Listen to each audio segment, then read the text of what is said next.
Welcome to the No Filter, No Apologies podcast with Rebecca Sachs and Katie Shapiro. Today's guest is a leader who understood early in her career that influence alone was not enough. As a school psychologist, she recognized that meaningful change required authority and that realization shaped everything that followed. She went on to serve in senior leadership roles in education and later stepped into public office, including serving as mayor of West Palm Beach. Across systems, institutions, and government, she has built a reputation for transformational leadership, unconventional thinking, and purpose-driven impact. She describes her ideas as not necessarily ordinary, but highly effective. And she consistently focuses on drawing the best from the potential of the teams and communities she serves. Dr. Jeri Muoio, welcome to No Filter, No Apologies. Oh, thank you. Happy to be here. That was lovely. Thank you.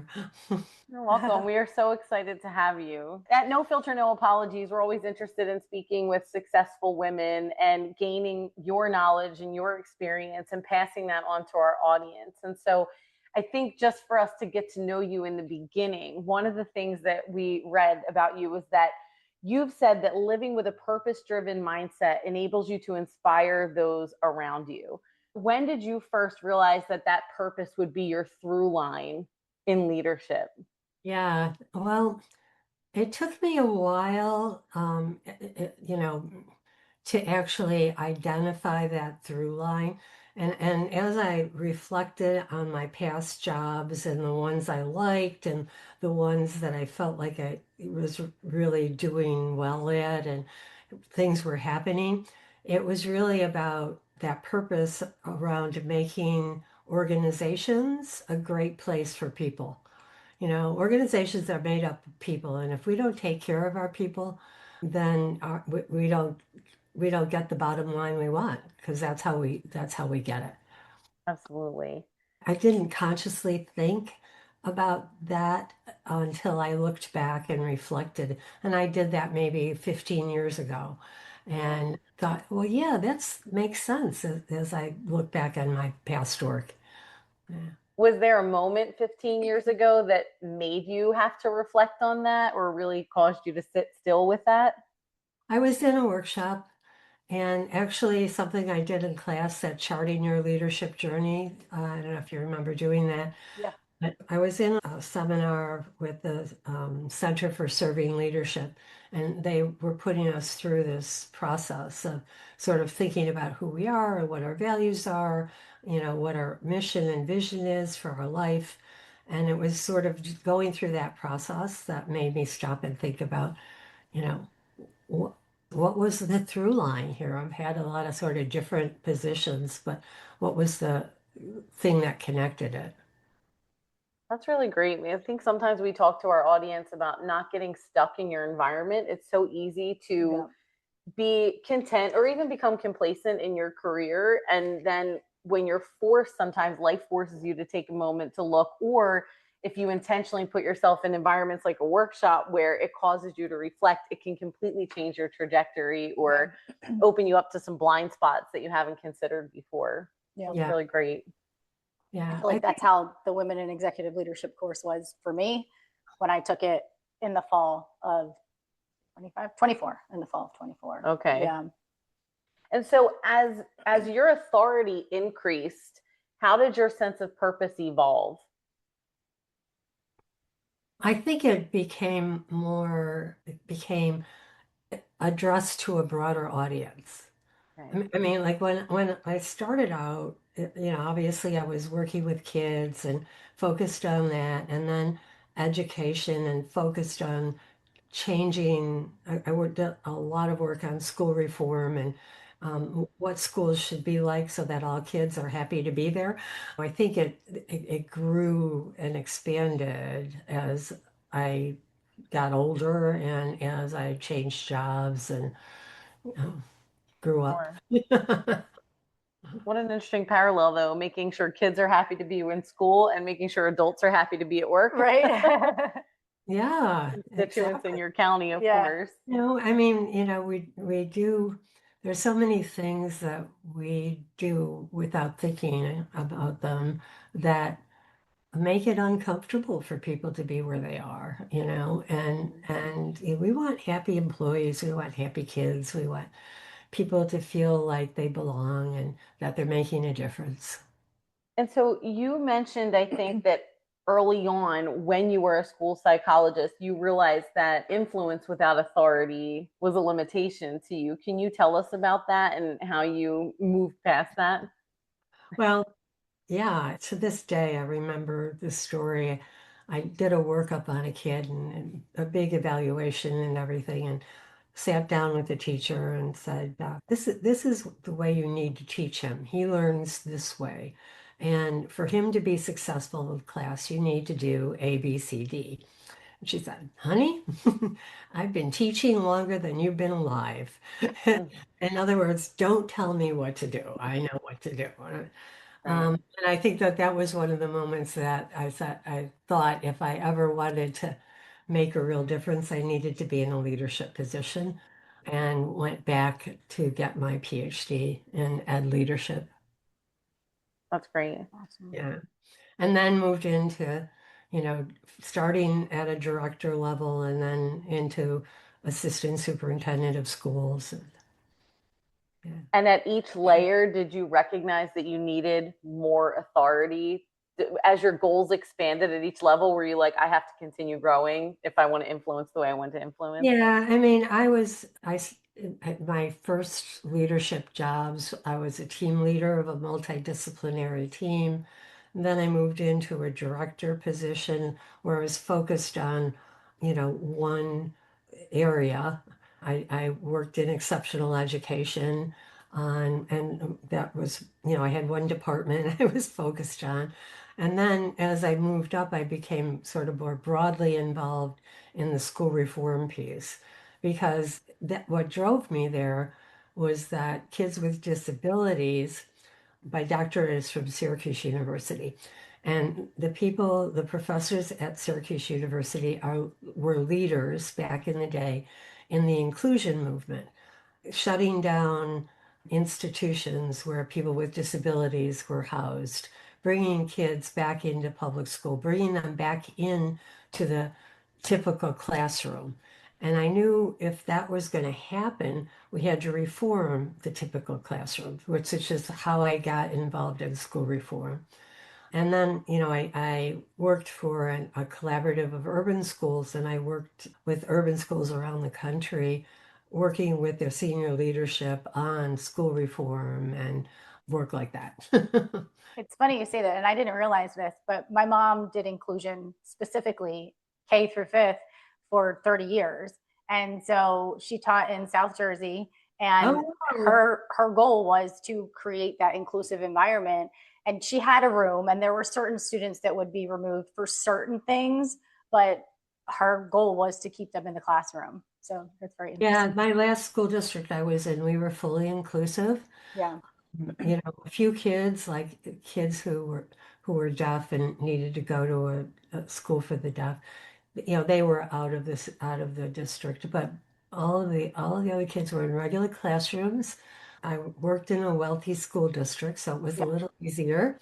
Yeah. So we had team teaching and, a special ed teacher and a regular ed teacher working Yep. together as a team.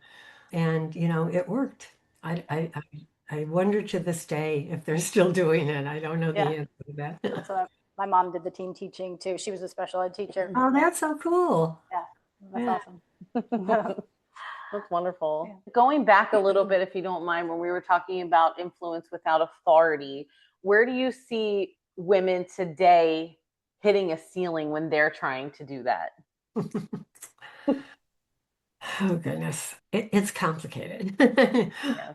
I think it's, first of all, I've, along with the authors, have abandoned the glass ceiling metaphor and have bought into the labyrinth that you hit obstacles as a woman along your journey.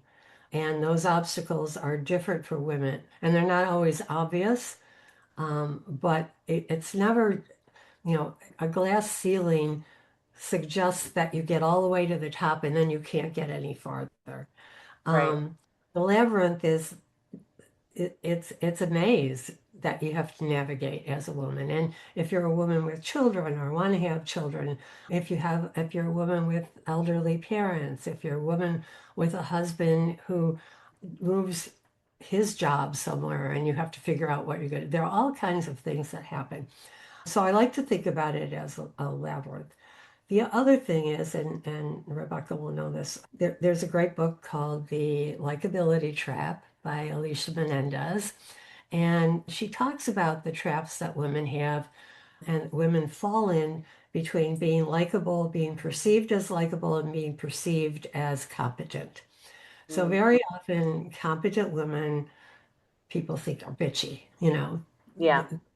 Then likable women, people think can't do the job. They're too nice. When I ran for mayor, one of the things that people used against me was that I was too nice. Couldn't be mayor, I was too nice. Mm. So, it didn't make any difference that I had a PhD and I, study organizations and, but, All of your credentials. Right. So I think that part of it is that it's hard for women, first of all, to self-promote. When women self-promote, they're not looked upon favorably. There was a study that I quote from that book.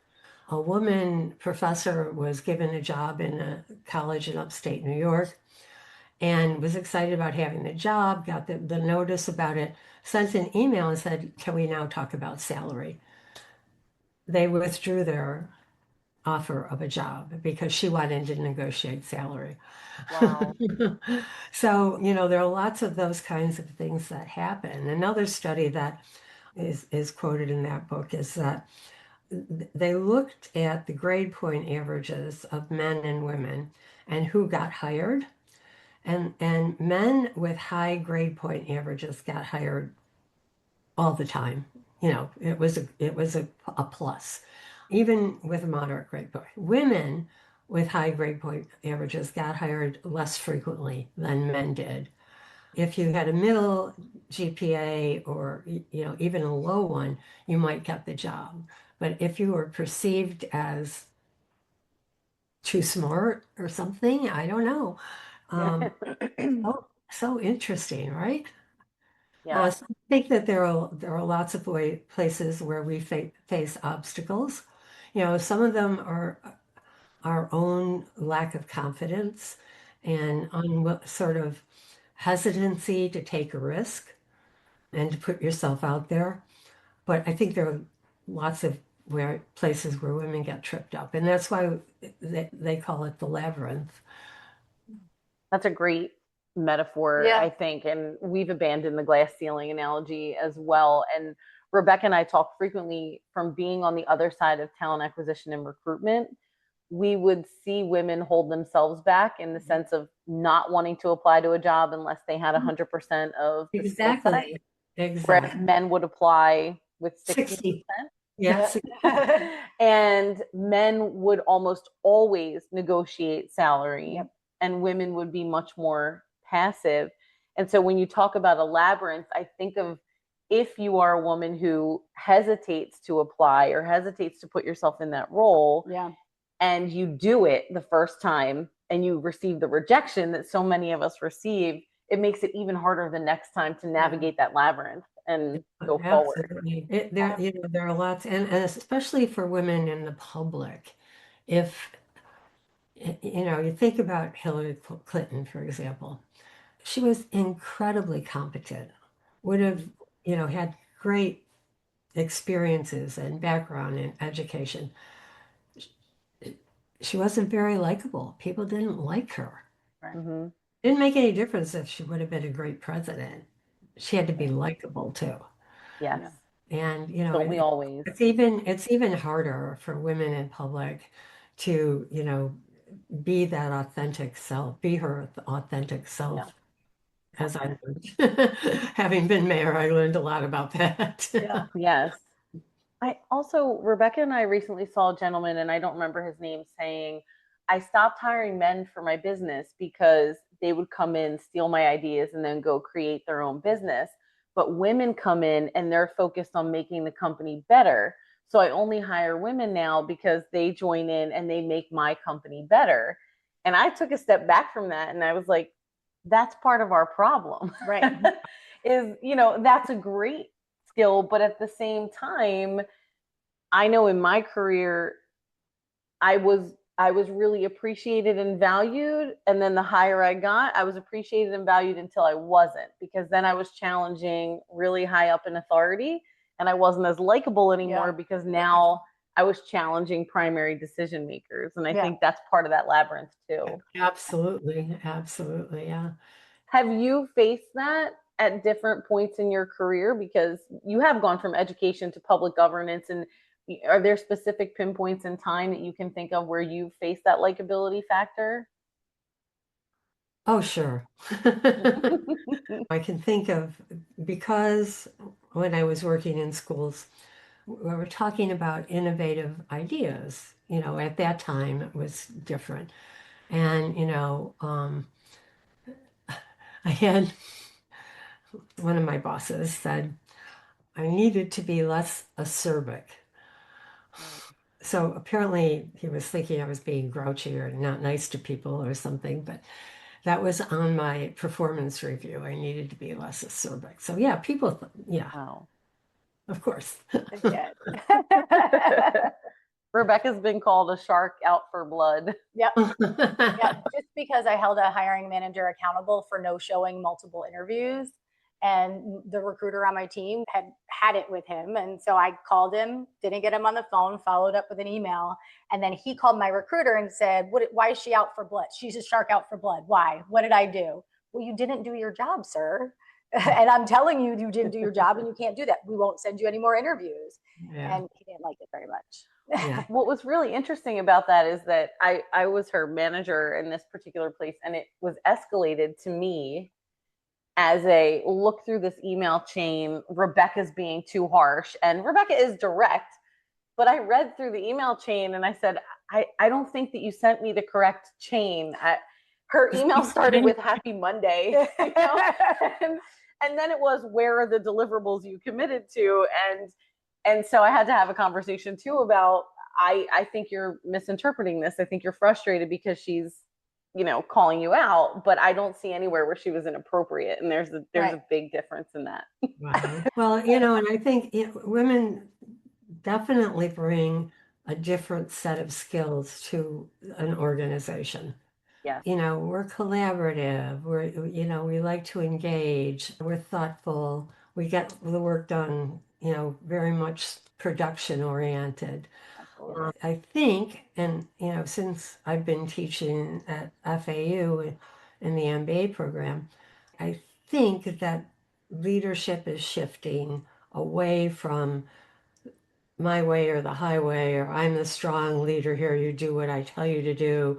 And I think it's shifting more towards the characteristics that a woman brings to that organization. And I think that's part of what we need to think about is good leadership. And very often, good leadership means being collaborative, being respectful, listening. Emotional intelligence is something we talk about. Exactly. Exactly. Yeah. But along that same note of collaboration, what we see a lot is the scarcity mindset that societal conditioning has created amongst women, where there's this pressure to compete because you only see one woman at the top. And so now you and I have to compete against each other. And recognizing that, no, we don't, we can collaborate, and actually more women can rise to the top together. Can you tell us about your experience with that, or how you've seen that evolve or not evolve recently? Well, I think we're definitely in a better place with that kind of thing than we were back in the day. When I was mayor of West Palm Beach, the mayor in West Palm Beach is a strong mayor form of government. So the mayor is the CEO of the city. So all operations report up to the mayor. The mayor is in charge of all operations, garbage pickup, getting the lawn mowed, the lawyers, the accountants, everybody. So one of the things that I did was the top 5 departments in the city had women leaders. So my fire chief is a woman, my police chief was a woman, our head of Parks and Rec was a woman, and then others. to make, and they were not, they were highly competent. They weren't in their job just because they were women. They were highly competent. And, if we can do that for each other, that's a good thing. Yes. And I think I think women are being more supportive of women nowadays than they were. What advice would you give to younger women just starting their career who may be brilliant and influencing without authority, kind of like who you were when you started that first job? What advice would you give to them coming into the business world now or corporate America now? I would say take some time to listen and learn and understand the corporate climate and who's who and what's going on. I would say don't be afraid to take a risk because good things happen outside your comfort zone. Uh, it's scary, definitely scary, but I would say that. I would say be sure that you're at the table.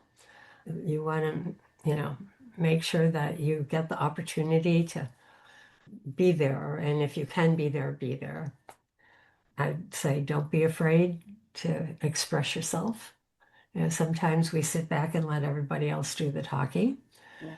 Don't be that person. Yeah. And do you have any tips for how they should handle the scrutiny that comes with speaking up at those tables and in those rooms? Well, it's hard. Yeah. It's hard. It's hard. And, I think we can't take it personally, which we often do. But we got to step back and say, I'm not going to take this, I'm not going to internalize this because sometimes we do that. And do your best job. Yeah. And understand the rules of engagement in your organization. That's great advice. Yeah, absolutely. And have you leaned on other communities of women? Because Rebecca and I encourage people to say, if there are communities of women within your business, lean into them. Yeah. And if you can't find a community within your business, make sure that you have communities outside of your business so that when that scrutiny comes or when you're navigating that difficult part of the labyrinth, you have a network to lean on that will give you reassurance or not let that scrutiny really sit. Right. How have you experienced that in your career? Good point. Just to sort of comment on that, I'm John Maxwell's certified person, and he says if you're lonely at the top, you're doing it wrong. You need a team around you, and you need a team of trusted advisors, folks that are there for you when you need it. And yes, first of all, my family has always been helpful and supportive in there. And, when I ran for mayor, and I'm not sure I could have done that when I was younger, but I was at a point where I knew I could do it. I had support. And, when people would come up to me and say, I'm not voting for you, I'm like, fine, don't. If you think I'm not going to be a good mayor, don't vote for me. Right. I have a lot of other things I could be doing. This is what I want to do now, but I have a loving and supportive family. I could go get a job somewhere else. I had actually during my first election, I had a job already lined up. Should I lose? So I talked to the guys I had worked for before, and I was going to go back and work with them again if I had lost the election. But So talk about peak level scrutiny. Right. I mean, running for election, Yeah. that thick skin and support system must have been tremendous for you. it's the hardest thing I've ever done is actual running. Being mayor was fun, challenging, intellectually exciting. There's just a lot going on, but running, you're out there every minute and people are scrutinizing you and, asking you questions and you're calling people and asking them for money and you're calling people asking them to vote for you and it's like, oh, but you do it. Yeah. Did you find yourself experiencing bias different than who you were running against simply because you were a woman? Well, yes and no. There had been women mayors before me and very popular, like Lois Frankel, excellent mayor, and now our congresswoman, you know, So West Palm Beach was used to seeing women in that position, which certainly helped. If there had been a whole slew of men before me, I think it would have been a little harder. I got criticized for my hair. Had three earrings here. What is she doing with all those holes in her ears? People told me to make sure to wear red, so I had the power color. I had, yeah, you know, not Wow. about not about my ideas or my thoughts about governing the city, was like what I looked like or what I was doing. Hmm.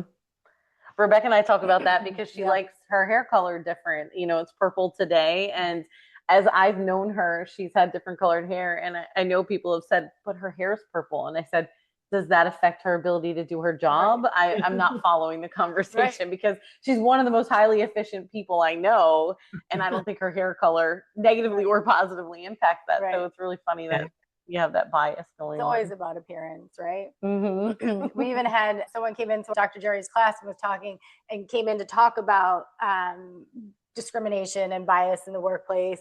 And she was like, my own bias is I'm working on it because everybody's got tattoos now, but I'm not over tattoos.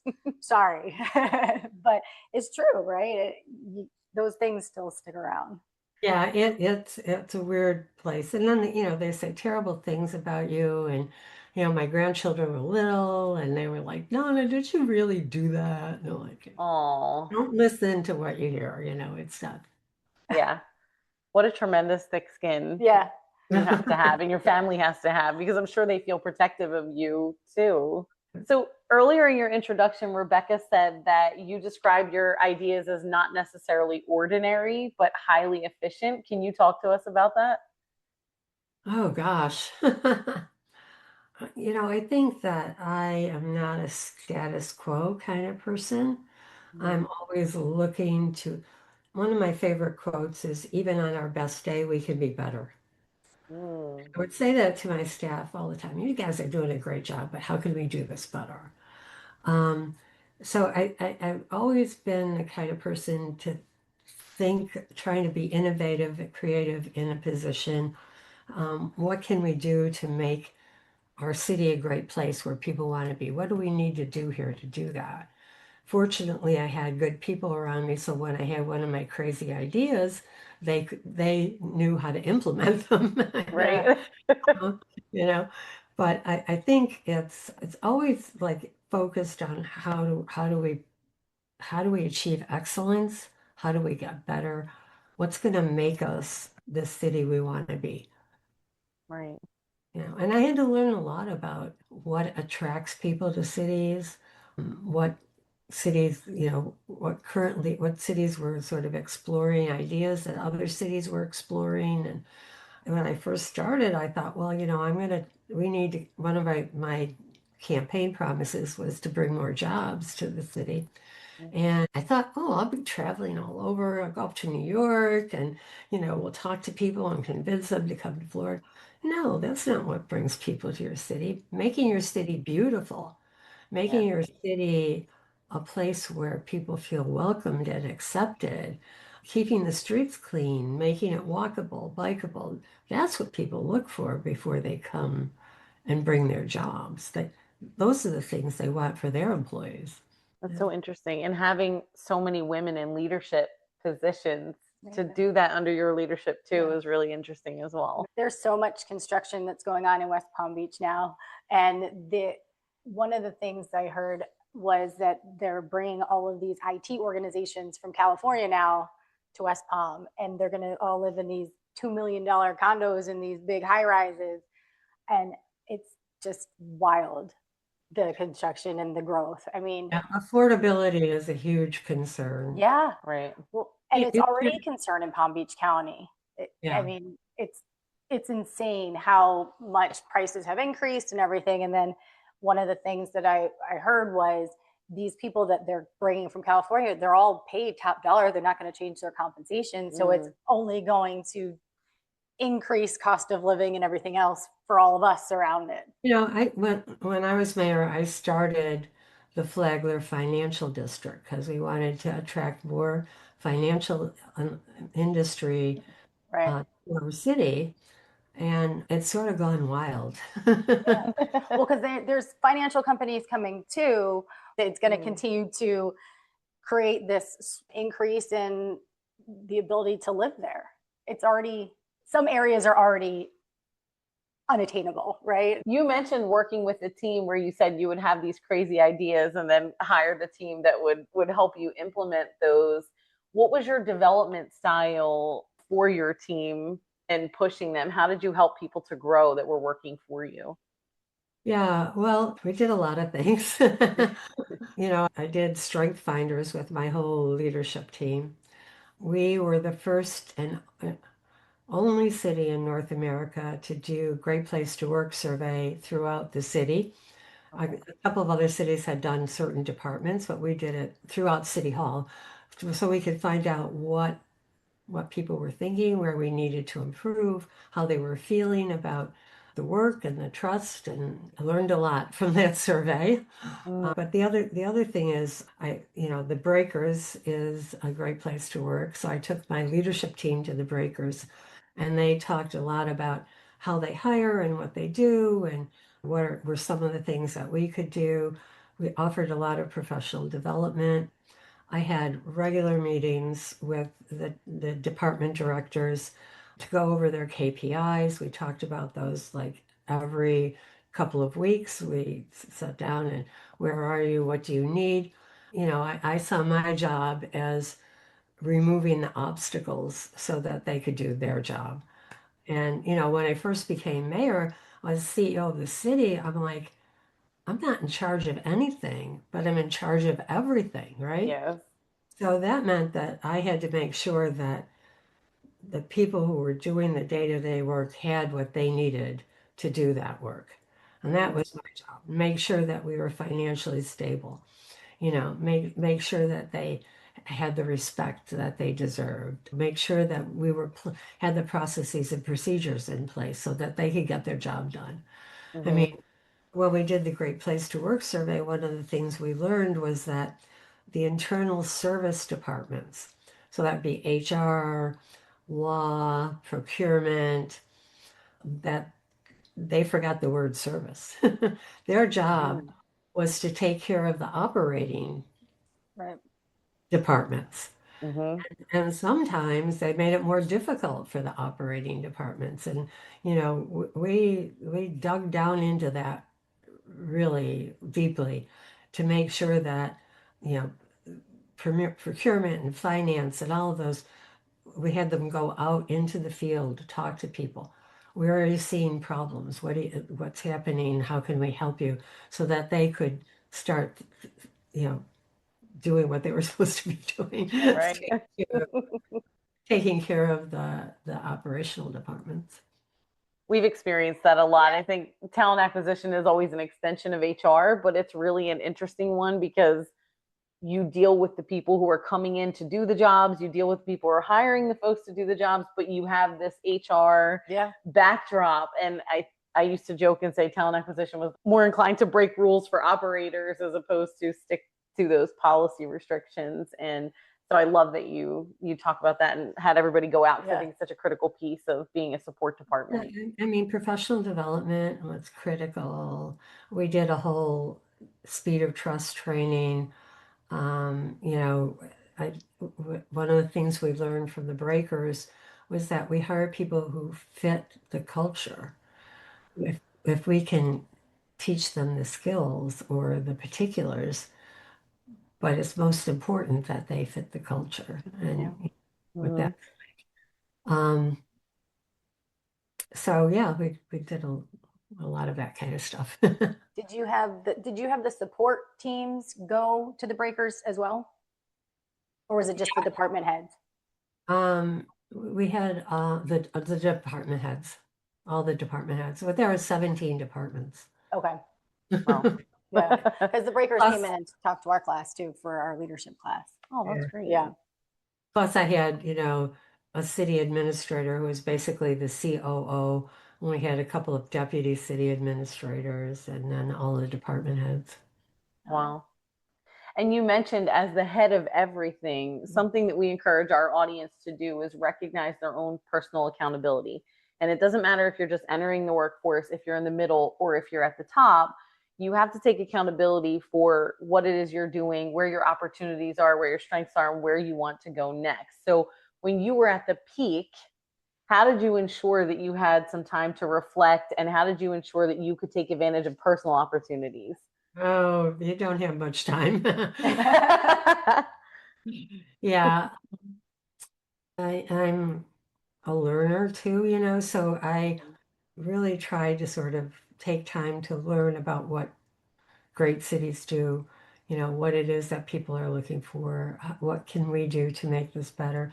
But time to reflect 3 o'clock in the morning when I can't sleep, it's hard. That's fair. That's an honest answer. So tell us about what you're doing now and the transition into what you're doing now and why this is important to you. Well, I'm teaching at FAU in the executive MBA program, which I really enjoy, and I'm so happy to be able to do it. It's it I'm glad I can do it. I have a consulting business. I do a little coaching. I do a lot of volunteer work. I'm on several boards, and I do, some volunteer training. Just last week, I did a workshop at Lynn University. I did a workshop with Nonprofits First for their interns that they hire there for Nonprofits First. So I do that. And then sometimes I get paid for it too. So, That's very but it's definitely a transition.